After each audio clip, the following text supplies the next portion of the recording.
I like winning. I want to win. 1999 has been a long, hard road for Jason Bargwanna.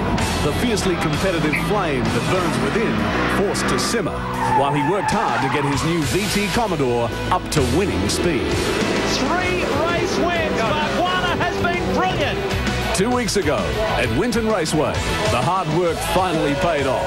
Pole position and 3 race wins under extreme pressure. Just reward after a season of hard slog.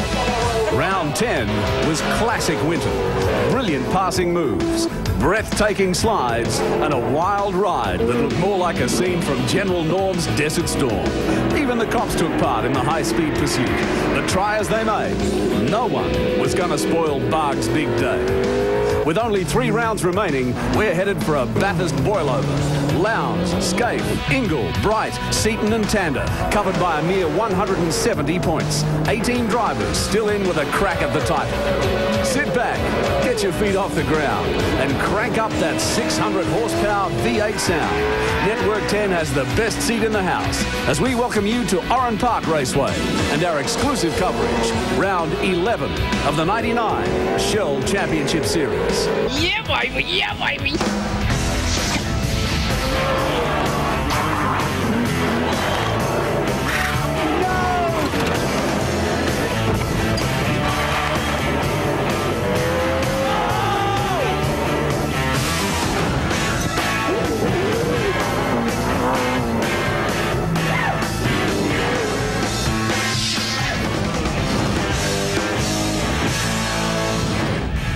Oran Park, 45 kilometres southwest of Sydney, a circuit better known for its grand final status. But today is something different. For the first time in 14 years, Oran Park isn't the grand final round. Hello, I'm Lee Diffie and welcome to round 11 of the Shell Championship Series. Well, it does feel somewhat weird coming to Oran Park and not using the terminology grand final. But that's what makes this championship so great, so interesting. The drivers must think long term, and Barry Sheen, they've got to take it all the way to Bathurst. Well, exactly that. When you think about it, the 2 endurance rounds left, there's 300 points in each race up for grabs. So you think that's 600 points, that's virtually half of what Craig Lowndes has got at the moment.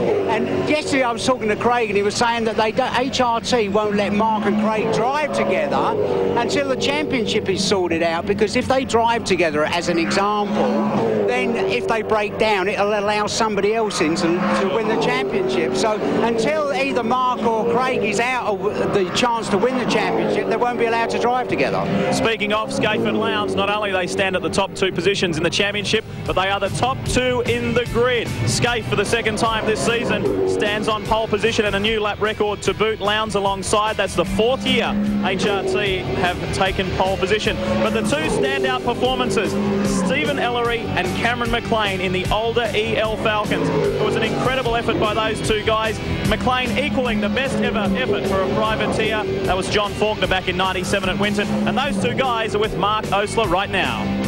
Well, the Holden versus Ford battle is alive and well at Oran Park this weekend, but it's the older model EL Falcon that's setting the pace at the Sydney track. The fastest Ford in qualifying was Stephen Ellery. What a surprise. 3rd fastest, and I guess a lot of people at home be wondering, why is this old car so fast compared to the new one?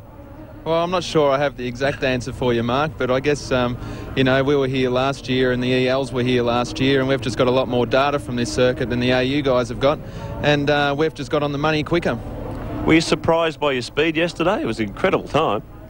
It was an incredible time, yeah. I was surprised, actually. I expected to do about an 8-minute or 1 minute 8 dead or something, but when I saw the 7.8 on the dash, I knew we would be positioned very well, and 3rd's just excellent. Congratulations. Another old Ford doing very good times in qualifying was Cameron McLean. You're the fastest privateer. I think the Dick Johnson racing team want that car back, wouldn't they? Yeah, well, they can't have it, I'm afraid. We're quite happy with it now. Yeah, unlike Steve, we've got really no data from last year, and our car ran on Dunlop, so we've just tried something completely different in the setup this weekend, and we're not going to change it for Willowbank or Bathurst either. I think the car's going really well. It's by far the best it's gone. Yesterday hung onto its tyres in the privateers race, so we're looking forward to the 3 races today. Excellent. Well done, and best of luck to both of you. Look carefully at the points because this is such an intriguing battle. Lowndes leads the way, but it was only 3 rounds ago that he held a 200, almost a 200-point lead. Now 170 points separating the top 6. Anyone can win this championship. It is so open. We go back outside the top 10, and well, McLean standing in 15th position as top privateer, and ahead of Faulkner, Crompton and Larkham. It is such an interesting championship. Well, one guy who has done a lot of laps around the Oran Park circuit for the Wayne Gardner Racing Team is Neil Crompton, and Neil talks us through the finer points. Here's the inside line on Oran Park Raceway. This is a challenging track with a little bit of everything. It's an undulating layout with some bumps, a few curbs to leap over, a quick main straight and some unforgiving concrete walls. The layout is complex with 11 turns, a lap distance of 2.62 kilometres and the direction of traffic is anti-clockwise. Top speed is around 250 kilometres per hour on the main straight and the slowest corner is turn 3 at just 65 kilometres per hour. What delivers time here? More so than most tracks, you have to be spot on in every department. Balance, ride, horsepower and brakes, or you won't achieve a decent lap time. Passing spots? Oran Park provides 3 good passing spots at turns 2, 3 and 11. The main straight is fast and has this weird little kink in it approaching turn 2. And because of the attitude of the car here, it demands very delicate use of the brake pedal or brake locking will be the result.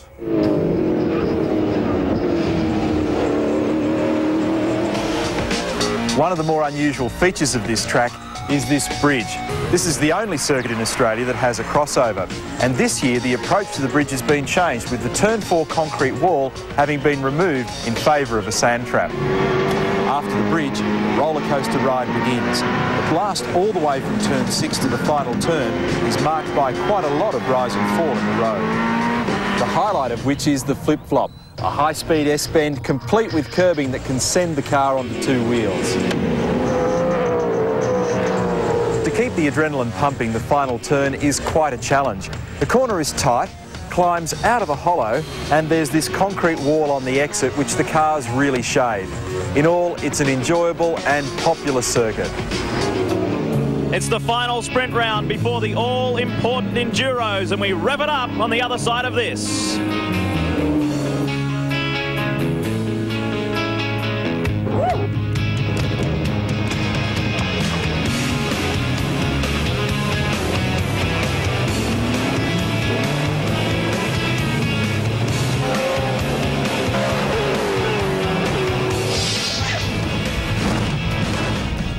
Raceway.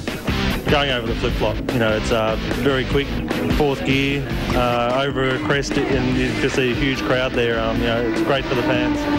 I'd have to say I like Oran Park in general, but off the bridge and then down through the little S's, through the old Sutton's Corner and up over the dogleg. That's the most exciting part of Oran Park. Probably from the bridge back onto the main straight, because through Sutton's and up over the flip-flop, you can make a lot of time. Oh, definitely have to be going over the dogleg before you come down to Momo. 100% commitment, flat out, on the limit. Good stuff. Mark, I like the bit where you're coming off the bridge there, you come down into the S's, up over what they used to call Suttons in the old days, up over the dogleg, anywhere from the start line to the finish line, really. Probably everyone said the same thing, but I think the dogleg coming over the hill as you come to the last turn of the track, it's a fantastic part of the circuit, and you've got to really go hard over there to get a good lap time. Thanks for joining us at Oran Park for the final sprint round as the cars, a capacity grid of 32, head off on the warm-up lap. An exciting day ahead. Scaife and Lowndes, the 2 Mobil 1 cars, share the front row. Stephen Ellery, will he be able to stay there? That's the $64 question. And Bright, McLean, Ingle, Tander and Longhurst, they're your top 4 rows. Richards, Greg Murphy and Neil Crompton. Mark Larkham and Paul Radicic. Radicic having some real problems in qualifying, but he reckons he's found the right setup for the race. John Faulkner and Dick Johnson, his last appearance in a sprint round in a magnificent career. Back to row 9, position 17, and John Bow had a disastrous 2 practice sessions which left him no time in qualifying, but he was much faster in the morning warm-up. So too the case for Bargwanna. Perkins and Romano the next 2. Darren Pate in Terry Finnegan's car, Chris Smurden alongside Dougal McDougall and Rod Nash, Craig Harris and Paul Wheel, the 2 Fords, Simon Emazides and David Truckee Parsons out of position 32. The back row of the grid, capacity field here.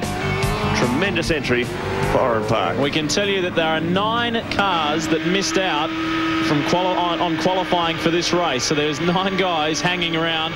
As we take a look at the various in-car shots, we will bring you on your home of motorsport this afternoon. 97 champ Glenn Seaton in the Ford Tickford Racing AU, looking for a much better round than Winton, although it wasn't his fault.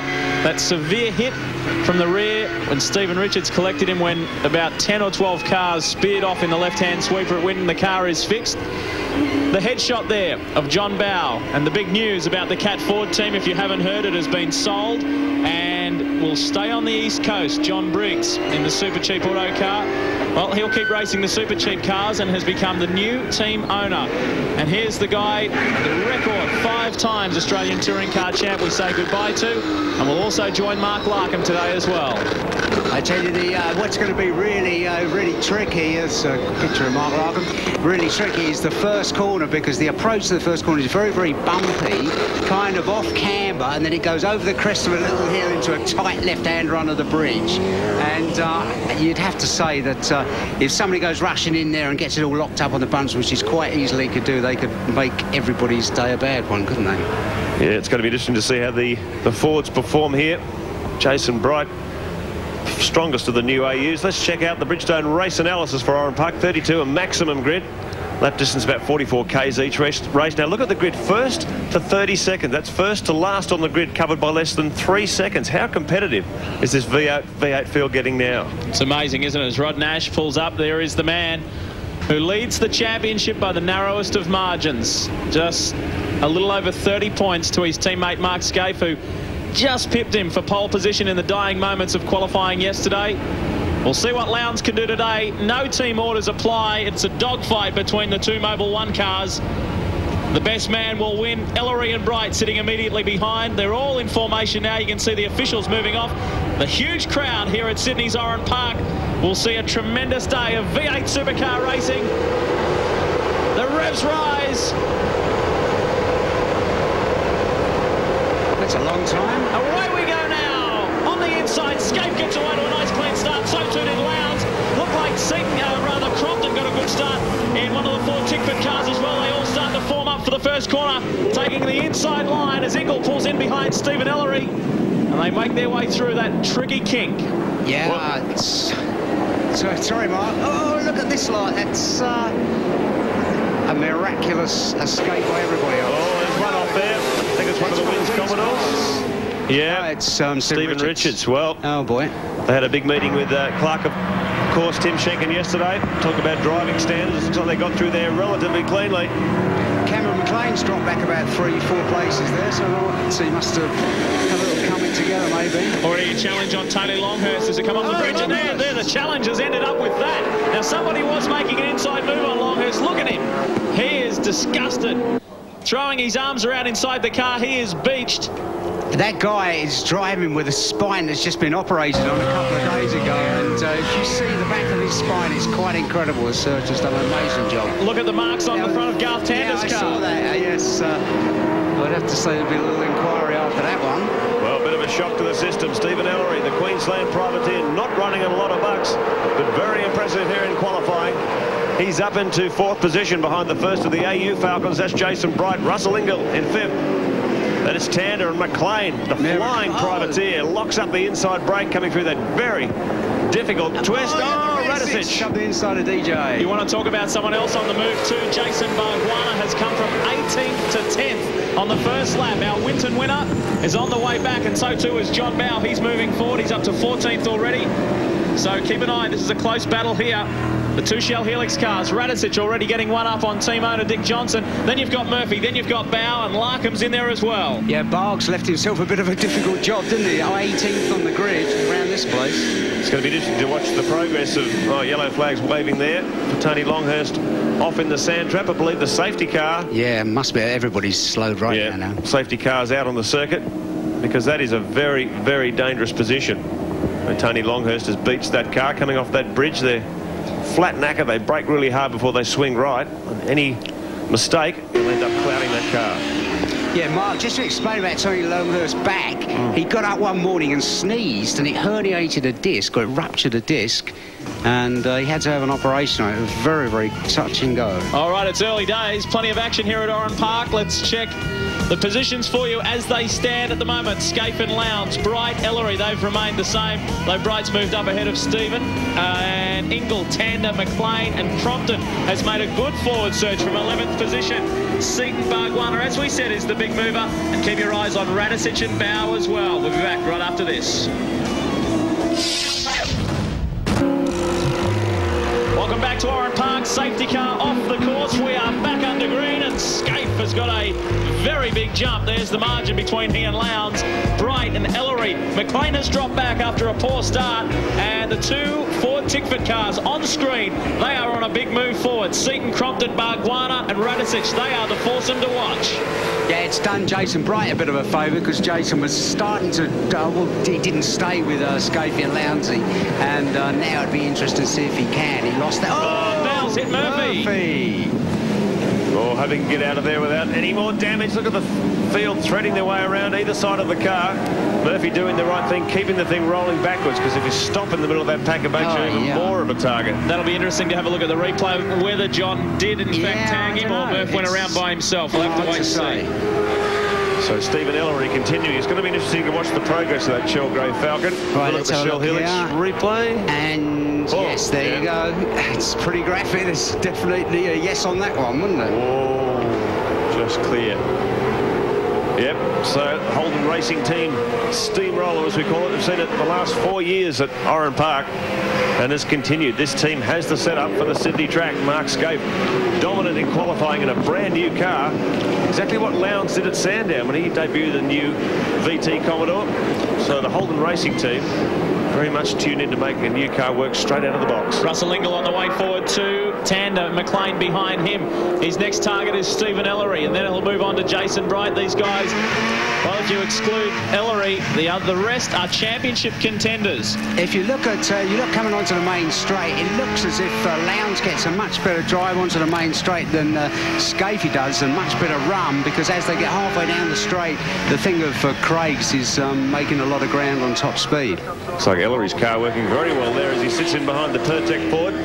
Ellery in the warm-up this morning went for a slightly different suspension setup. It didn't work at all. They're only about 14th or 15th fastest, so they put the car back the way it was yesterday when it was in lightning form. Third fastest behind the two Holden Racing Team Commodores. An outstanding performance from the Queenslander. New lap record last time around to Craig Lowndes, a 1:08.06.31. So Lowndes is going very quickly at the moment. You're watching third, fourth, fifth, and further back. Jason Bright in a good position at the moment. Stephen Ellery hot on his heels.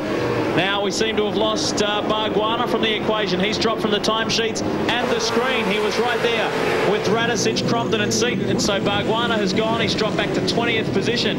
So something has happened on that last lap. Well, it's been incredibly competitive, isn't it? The top 14 cars were under the existing lap record in qualifying yesterday, and they were covered by 1 second. Incredibly tight, 2.6 seconds covering the total grid. Privateers really lifting their game in 1999, squashing up the level of competition to get right up behind these professional teams. Jason Bright in the Pertec Ford, and the Stone brothers were saying yesterday they're having an extremely hard time as Peter Doolman in the Gatorade car spins. So they're having an extremely hard time getting this car set up the way they wanted it here. They've been doing so much testing at Queensland Raceway, and the surface there is so different to the surface here, and it was a real challenge for them. So you couldn't put two and two together there as we see Bargwanna slowing. And they said that they've been going very well up there, so they could be the ones to watch at the Queensland 500. Yeah, home test track. But all the guys running the new AU XR8s have been in a bit of trouble here. Glenn Seaton, he was saying we can't understand it. We put the car's pretty good on old tyres, but new tyres we don't get any extra speed. Oh, this is getting a bit. Oh, look at the squeeze in the middle of that. That's, well, Piggy in the middle, and Dorman, that really wasn't his fault, was it? Craig Harris and Paul Wheel involved in that incident as well. And they both escaped not too bad. Will was able to continue on. We go back up front. Scaife, Lowndes, the Mitre 10 lap counter, 8 of 19. If you look at Jason Bright's car, it really doesn't look as steady as Steve Ellery's car. Brighty looks like he's fighting his thing. The balance of it looks like it's really having a bit of a struggle, sort of keeping the thing on the straight and narrow. Yeah, well, Bright's the only guy. The two Holden Racing Team cars are operating the 1 minute 8 second bracket. Bright's the only one in the 1 minute 8s with them. Stephen Ellery, the first of the 109s. But if you look at the two HRT cars, they look like they're doing it easy. What I'm trying to say is the fact that Jason really seems to be struggling. Well, yeah, he's absolutely squeezing every bit of speed out of it. You're right, Baz. Crompton up ahead of Team Boss Glenn Seaton now. This is the view from the back of Seaton's AU XR8, looking at Paul Radicic, who has done a good job to come from 14th up into 10th position and is on the way forward. The earlier practice sessions and qualifying didn't look too good for the Shell cars, but now Radicic and Dick Johnson running together, and you'll see Stephen Ellery slot into the car on screen. Well, not now, not into this one. It's a Radicic car. That always happens, doesn't it? The telemetry, this is on board with Seaton.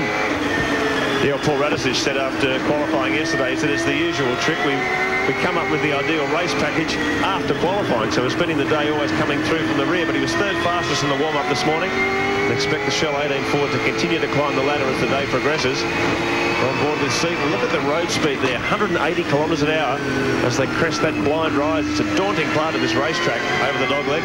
And it really is a lot steeper down than it looks on the television.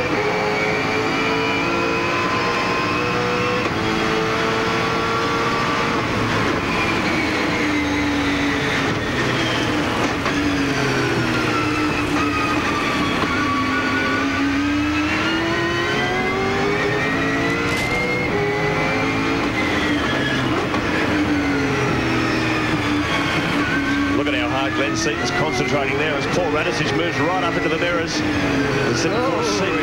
They just aren't getting the new tyre gain out of this car that they've had previously. They put a new set of tyres on it. Normally you go a lot faster. It just hasn't been happening for the FTR Fords this weekend. Let's not forget, this is their first time here and they don't have any previous data, so it's a big ask to get the cars right up there straight away, but they're doing well. Not quite as well as the Mobil 1 Holden Racing Team, though. 1 and 2, Scaife and Lowndes still leading the way. This is the battle at the moment between Seaton and Radicic, which is 9th and 10th as we go back up front. Yeah, you'd have to say with that battle of Seaton and Radicic, Radicic looks quicker than Seaton at the moment, and we'll soon see if he when he gets past, but he does look a lot quicker. Well, Jason Bright matching the times of the Holden Racing Team Commodores. The gap 1.3 seconds at the moment, remaining fairly static. Let's see if the Ford can close in a little bit. We're on board with our race leader Mark Scaife, the brand new VT Commodore built by the boys in Melbourne, and Craig Lowndes reverting to the older VT this weekend. Very happy to be aboard the latest model. The story from the pits with Barguana's car, a fuel problem, and the car was cutting out every time he took a right-hand turn. So some problems there for the Gary Rogers team. Yeah, I was going to say virtually every turn. Tander is menacing Russell Ingall. He was disappointed that he didn't stand on the podium at Winton. A special day too for Garth. His father, Dirk Tander from WA, is here on Father's Day, so that's appropriate. Talking with him, and he's very, very proud of his 22-year-old son. Russell Ingall third in the points, Tander sixth. These top 6 guys covered by just 170 points, so every point critical here as the enforcer defends. Dick Johnson, talking about defending. Here comes his former teammate, John Bow, up the inside in the Caterpillar Falcon. So Bow had an absolutely terrible practice. He was all at sea yesterday. Another one of these teams running the new AU XR8. No previous data, no previous experience on Bridgestone tyres around here too. So JB was really in a quandary which way to go with setup. But something just came off of JB's car then. Oh, a bit of a tap. Gives him one for good measure. Come on, you might have left the team. We'll get a move on. So John looks up in the rearview mirror. Okay. So he's opening a little bit of a gap now on the Shell 17 car, but Bow back there in 11th position. He said he's going to have to fight for every point he can get today. Let's not forget, guys, about Cameron McLean and his superb effort in 7th position at the moment. Top privateer and battling it with the big boys. Well, we're keeping an eye on this gap between Jason Bright, now leading Mobil Holden Racing Team Commodores. He's chomping away at it. 1.2 seconds the gap. It was out to 1.8. So the Pertec Ford, Stone Brothers, looks like they've done the trick with the setup. Oh, Murphy. So a tough race for Greg Murphy. First of all, got turned around by John Bow and now is out of the race. He joins teammate Stephen Richards, who we saw pull off on the opening lap. Not quite sure what the problem was there. Oh, look at Bright. 1.2 seconds. He has closed it. Shut it down by about half a second. Ingles coming under increasing pressure by Tander, and not only Tander, but Cameron McLean is right there, and Crompton's done a good job too. So there's 4 cars there in a tight bunch, a slight margin back to Seaton, who is still doing well to defend from Radisich. Then it's Bow, Johnson, Faulkner, Larkham, Perkins back in 15th position, Rodney Forbes right on him.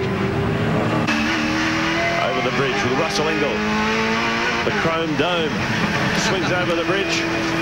Very demanding part of this track. It's a real driver's circuit, this Oran Park. The guys are working hard all the way around. Muscle the car in toward the apex each turn.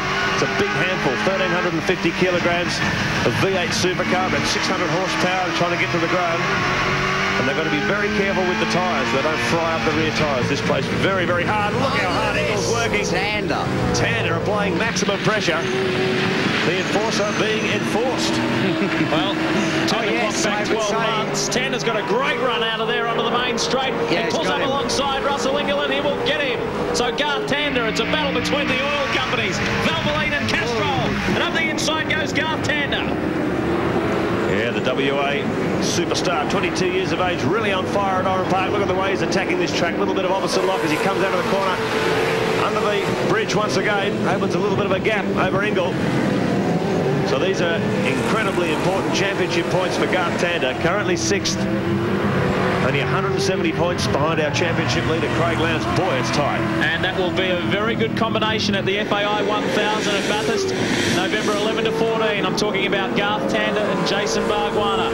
There might be a big height difference. The team have got that sorted out. And they will be a dynamic duo. You can stay up to date and in touch with everything that's happening at the FAI 1000 and also V8 Supercars in general, www.v8supercar.com.au. Well, Jason Bright's continuing to do it. He's taken another 2/10 out of the lead. It's down to 1 second now. There it is, the Pertec Ford, 5 laps remaining. He's going to have to do something amazing here if he's going to get in front of these guys, but he's certainly closing the gap. Let's check at 0.9 now. He's taken another 10th out of him. So the Pertec Falcon really flying. After a very difficult practice session, the Stone brothers once again have proved great skill at getting that car into shape side by side. Rodney Forbes, the Sydney privateer, trying a big run down the inside of the Mitre 10 Falcon. Larry Perkins has made the move on Mark Larkham. Now you can see his left-hand headlight there has got some damage, so it's been knocked out. Forbes has got the inside run. You can see that one coming, couldn't you? Yeah, you'd have to say that was pretty predictable, wouldn't it? Rodney Forbes on the inside, Larkham moving across to take his line. Pow! Clark, of course, Tim Schenken will have a close look at that one on the replay, no doubt. So Larkham having a wretched weekend. Back on the tar, but he would have put some big flat spots on those tyres, no doubt. And look at Jason Bright continuing to close the noose here. Lap times down to 100th of a second, slower than our race leader Mark Skaife. 4 laps remaining. Oof. There we go. You can just see Rodney Forbes. Oh, there is Mark looking at. Oh, yeah, he was lucky, wasn't he? Yeah. Well, it's been for the last 6 years the person who has started, or a driver from the front row, has won here at Oran Park, and that looks like continuing, that's for sure. But not if Jason Bright can help it. He's doing his best to catch up, and well done Stephen Ellery, who has maintained that 4th position in the X-Mark Larkham car. Paul Wheel there, who is, of course, a lap down on these guys. It's just outstanding, isn't it, this young Queenslander, Stephen Ellery. He joins, of course, the Dick Johnson Racing driver lineup for the Enduros. And they couldn't have picked a better pilot. He's young, he's experienced, he's naturally a very quick guy. Give him the right equipment, he'll be a very competitive package. Here, look at this, Baz. Yeah, just have a look here. It's Forbes who was up the inside. You'd have to say...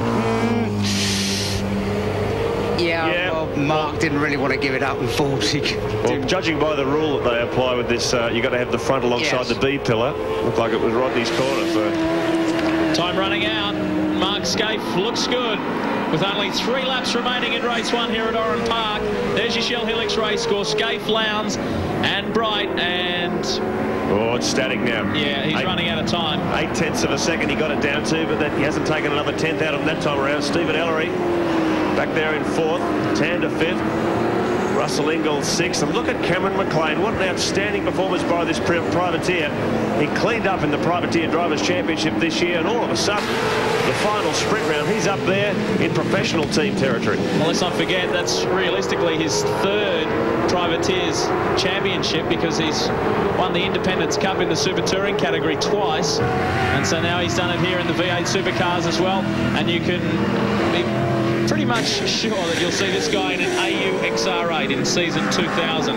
Well, I saw him in discussion with Ford Racing boss Howard Marsden yesterday afternoon, so I'm sure there's going to be some assistance coming from the Blue Oval next year. You'd be mad not to. He's a very competitive racer. He puts together a good car. Look at the company he's running. He's in front of two factory Falcons. Well, he's got four of the latest ones right behind him, Radicic and Bow, who has done a very good job considering he qualified in 17th position. Bow is running in 11th, so he's worked his way forward. Plenty of damage front and rear. Do you remember I said something fell off of Bowie's car? It was the rear light. As we have 2 laps to run. And the battle continues. Now Paul Wheel under a little bit of pressure here. Locking her up a bit.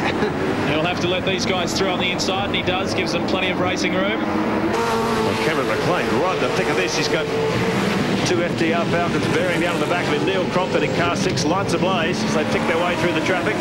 Paul Radicic right up to this battle as well. So looks like they're suddenly sorting the cars out. It's been a difficult weekend for the guys running the new Fords. But by the end of the day, looks like they may have dialed them into a competitive race package. Radicic, Bow. I'll tell you what, if Holden Racing Team can bring this one home today, that'll be the 20th race win this year out of 30 races. Incredible. Phenomenal performance.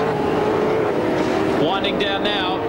A lap and a half, not even that to go for Scaife as they come across through the dogleg, down the hill. This is a very steep section. Simon Mazzidi's having a battle here with Chris Smurden. Oh, dear, oh dear. Battle, that was a fight. That was a big one. That was very ugly. It really was, wasn't it? Simon Mazzidi's getting going. We're on our final lap. We are on the way home. Ingall is currently running in 6th position. The 2 FTR AU XR8s there, and John Bow in the Cat Ford. As we were saying earlier, that team has now been sold and will be based out of Brisbane. Well, John Briggs at the helm. Big contingent of Holden fans here. Let's have a look at that Michelle Helix replay. This is really, Now, this is mine. No, it's not. No, this is mine. No, it isn't. Look at it. So, give it to me. You shouldn't really laugh, should you? But that is... that was quite nasty, actually, wasn't it? Yep, another view.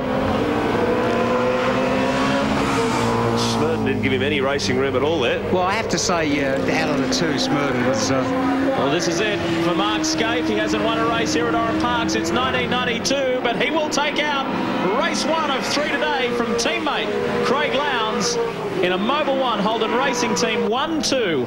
And in for 3rd, Jason Bright. That was a solid drive by the Pertec Ford driver. And Steve Ellery, well done. He finishes in 4th ahead of Garth Tander and Russell Ingall.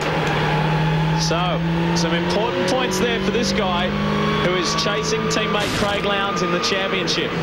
He got away to a clean start right from the word go. As we see Rodney Forbes jumping out of the Diet Shake Commodore. Well, Scaife certainly got his start sorted out now, hasn't he? Well, for sure. It was a major problem for him, and he was the first to admit that when he was continually getting pole position and not transferring it into race results. That has changed in 1999 as he takes the first win of the day from Lowndes, Bright, Ellery. We look at Cameron McLean behind Ingall and Tander. That was a great drive in the Greenfield Mowers Ford. And Neil Crompton, who got ahead of team boss Glenn Seaton, who finished back in 9th position. Radicic and Bow, they were good drives also. And Paul Romano into the top 15.